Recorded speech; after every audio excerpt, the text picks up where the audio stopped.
Championship win. So, but that was, of course, just because Bobby Fish was injured. Those guys are all such an incredible team. Kyle O'Reilly and Bobby Fish, they make one hell of a duo. They work so well in tandem. They clearly have incredible chemistry. The look of Bobby Fish is absolutely amazing. He looks like he's some sort of old-timey evil, like sinister guy from like some sort of kids movie or cartoon. He's got the long beard, the really pointy mustache, but he looks awesome. And then you have Kyle O'Reilly, who actually looks kind of goofy, but he plays it so seriously whenever he has the title, and he comes in and he's air guitaring the title.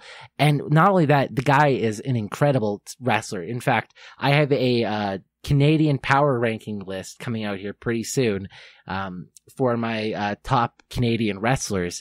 And you would be surprised. You would actually be surprised how high up that list Kyle O'Reilly is as a Canadian wrestler right now. He is absolutely incredible. And like I said, he is the first ever 3-time NXT Tag Team Champion in the history of NXT. So, bam, good for Kyle O'Reilly and Bobby Fish. And finally, rounding out the Undisputed Era, the final member to join, Roderick Strong, currently as your North American champion. He winning that North American championship from the Velveteen Dream back on September 18th, 2019. He is the last member of the Undisputed Era, like I was saying, to win the belt. So he was the one technically to fulfill the prophecy, which Adam Cole spoke about earlier this year. Now, it was saying that this would be the year of the Undisputed. Adam Cole said that 2019 would be the year of the Undisputed Era, and that all the members would be drenched in gold. Now, seeing as the Undisputed Era grew as a faction over the last couple of years, it's been absolutely incredible to see them just kind of win championships, lose them. Obviously, Adam Cole was the first ever North American champion, lost that NXT or that North American championship. Then he gained the NXT championship, and oh boy, it was so awesome. To watch the ride that the Undisputed Era has taken. Now, of course, obviously becoming the most decorated tag team in the history of NXT. And now to being one of the strongest factions in the entire world. So we're looking at kind of how the storylines are going to be developing moving forward. So we have Adam Cole right now as your NXT champion, and he's kind of going into this like feud, kind of like triple feud way between Finn Balor and Tommaso Ciampa, who recently just returned after 7 months from a neck injury that was told to put him out for about 12 months. So what a beast that Tommaso Ciampa is.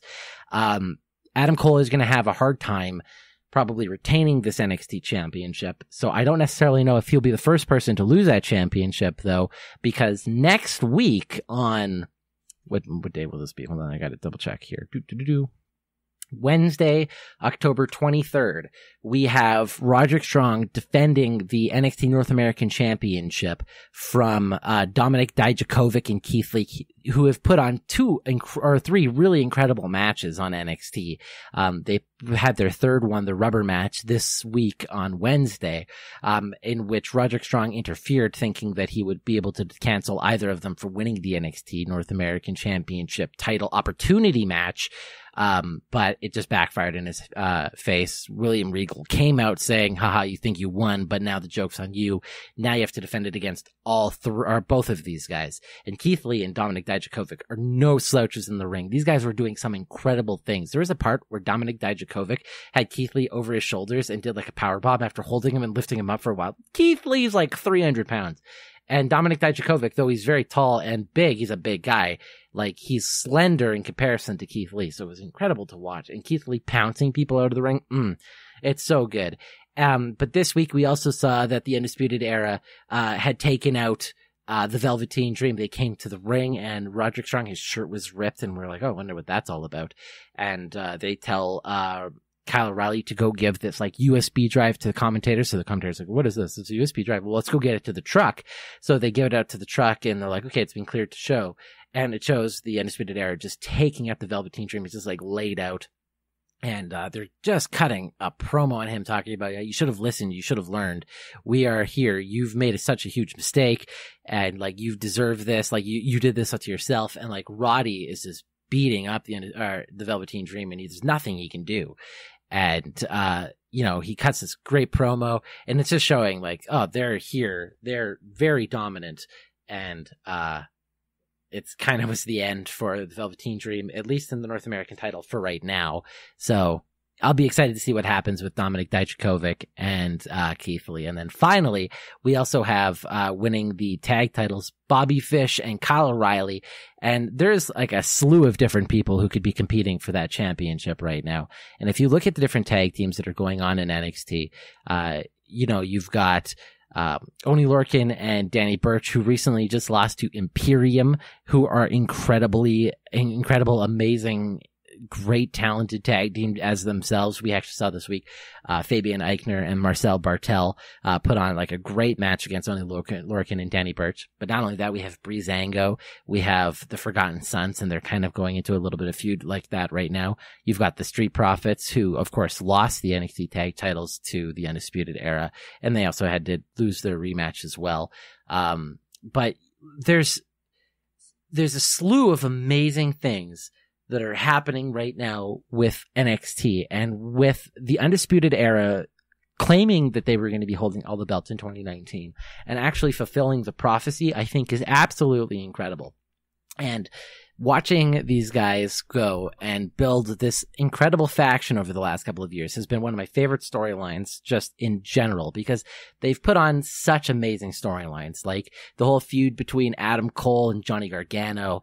And now this new Adam Cole, Tommaso Ciampa, Finn Balor thing has been amazing. And then there's also the Adam Cole Velveteen Dream angle that was going on for the tag titles. We had everything going on with the Undisputed Era, putting on just clinic from tag team after tag team after tag team.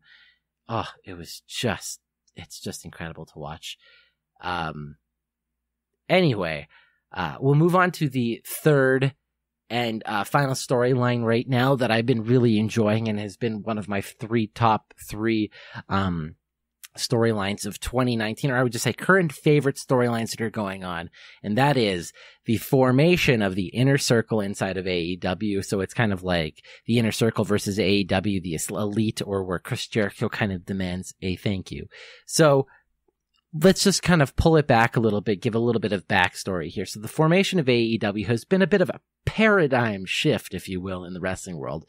It's the first legitimate competitor to the WWE in North America since March of 2001, where the last episode of WCW Nitro aired. Now, the very last match, of course, was Sting versus Ric Flair. And this has led to just a massive boom in popularity in the wrestling industry as of late.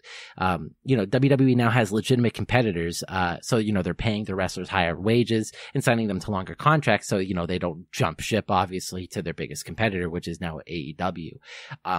It's really cool to see, because now we have Dynamite and we have the Wednesday Night Wars, and we have AEW and Dynamite going against NXT, and we have SmackDown moving to Fox, and NXT's now on USA, and there's all this amazing wrestling going on.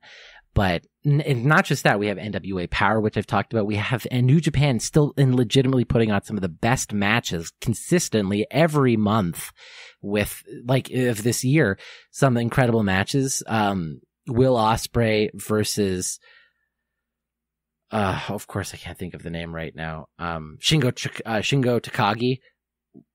Wow, still an incredible match. In fact, AEW, I think, is still putting on one of my favorite matches of this year as well, between Cody and Dustin Rhodes, the brothers match. Oh, that was so good.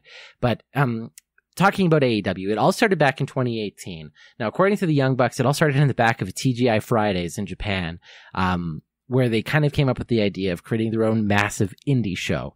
Though a lot of people attribute this, the creation of AEW, to a single tweet by Dave Meltzer. According to the Young Bucks, that wasn't it. But Dave Meltzer said in a tweet that no promotion outside of the WWE could sell at a 10,000 seat arena. And this is when Cody Rhodes and the Young Bucks were challenge accepted. But that was kind of when that first came to light, that the Young Bucks and Cody were looking at trying to do something amazing. And, that tweet was kind of how it was brought to the mainstream attention. Though, like I was saying, apparently this had been in the works in the back rooms and backroom talks for quite a little bit. This all culminated in All In, which was a pay-per-view that was taking place in Chicago on September 1st, 2019. And it had a big mix of names to help try to draw people in, from the indie world to New Japan to even actual actors. From the indie world, they brought in like tag teams like SoCal Uncensored, which at the time came with Frankie Kazarian, Scorpio Sky, Christopher Daniels. They brought in the Briscoe brothers. They brought in the Lucha Bros, even though they were wrestling in different matches. So they brought in Penta L0M to face Kenny Omega. They brought in Rey Fenix as well as Bandito and Rey Mysterio to face the Golden Elite, which was Kota Ibushi and the Young Bucks. We had Kazuchika Okada facing the villain Marty Scurll. We had this incredibly fun match between Jay Lethal and Flip Gordon, where Jay Lethal was, for the first bit, copying his old gimmick as being the Black Machismo, and that was really cool.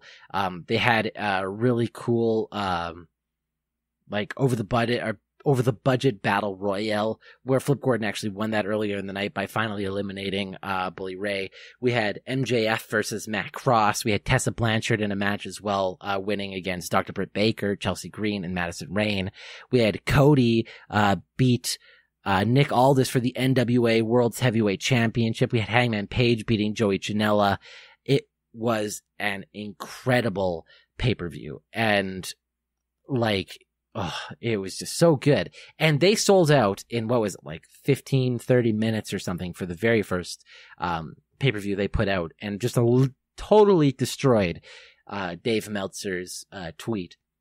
And that led to a whole bunch of different things. But in my opinion, personally, the match of the night went to Kazuchika Okada versus Marty Scurll. I thought they told, just an incredible story. They wrestled their heart out. And like, it's really hard for Okada to put on a bad match when he's arguably the best wrestler in the world. And obviously the villain Marty Scurll is being one of the largest names in indie wrestling today. Currently not signed to something like AEW where the rest of his elite friends are, but Marty Scurll, we'll have to see where he ends up. I'm sure we'll eventually see the villain and Villain Enterprises inside of AEW. I can only imagine how good that would be and will be when that actually ends up happening. So anyways, the Elite were approached by Tony Khan, who was deciding that, he wanted to try his hand at his own wrestling promotion. Obviously, he has worked with the Jacksonville Jaguars. He is part of the Khan family. They're worth billions. They're, I believe, in the top 100 richest families in America right now. And All Elite Wrestling was officially founded on January 1st, 2019. And they officially signed Chris Jericho on January 8th, 2019. Now, with Chris Jericho, he brought with him the prestige of being, one of the greatest wrestlers literally in the history of the business. And he brings, at that moment, 29 years of wrestling experience. It's over 30 at this point. And it made AEW seem like an incredibly legitimate brand. And they were really smart with how they were announcing different talents that they were going to be having. So AEW held its first official pay-per-view as a company in Las Vegas on May 25th, 2019, and they were called it Double or Nothing. Obviously, it's kind of like they're going in Double or Nothing. It was another massive success. It sold out the MGM Grand Garden Arena. The incredible pay-per-view prize, and like people were talking about the wait queues to get tickets into this. It was insane where people were waiting online and like the servers crashing constantly for these ticket sale places. And it really brought AEW, the buzz surrounding AEW at this point was going absolutely insane. So AEW signed a TV contract officially on May 15th, 2019 with TNT, which is the Turner Network Television, to air a new weekly 2-hour show, which was Dynamite, on October 2nd, 2019. That was going to be its official launch date. And on its first ever episode, it pulled in a 1.41 million viewers for its debut episode, which is absolutely insane. But don't care too much about the ratings, because at the end of the day, what it's doing is it is revitalizing the industry. So think of it that way. Now, Chris Jericho months ago said that none of this would have been possible if it wasn't for him. And now he demanded a thank you from everybody from being inside the Elite, from Tony Khan to Kenny Omega, and said that, he doesn't get the respect that it deserves. And that was kind of where all of this started. So right now he's currently got an undefeated record in AEW. He's got his 4 wins and 0 losses, even though I guess that's going to be 5 now because he just beat Darby Allin. Though it was a kind of shady finish, it was still an incredibly strong showing for Chris Jericho. But that was what kind of created and formed the Inner Circle to make Chris Jericho continue to seem legitimate and put over other guys who seemed they could be like really strong. Now, Chris Jericho introduced his new finisher recently, which was the Judas Effect, which is, a spinning back elbow to the head, which he's been using to win every match essentially inside of AEW. He was the inaugural AEW World Champion, winning the belt after defeating Adam Page at All Out in Chicago on August 31st. And then, of course, as we know, on September 1st, the very next day, the championship belt was lost in Florida after it was left inside of a limo when Chris Jericho was going to a steakhouse. But anyways, Jericho still felt like he was being disrespected by the management, decided he was going to take matters into his own hands to make sure that he stayed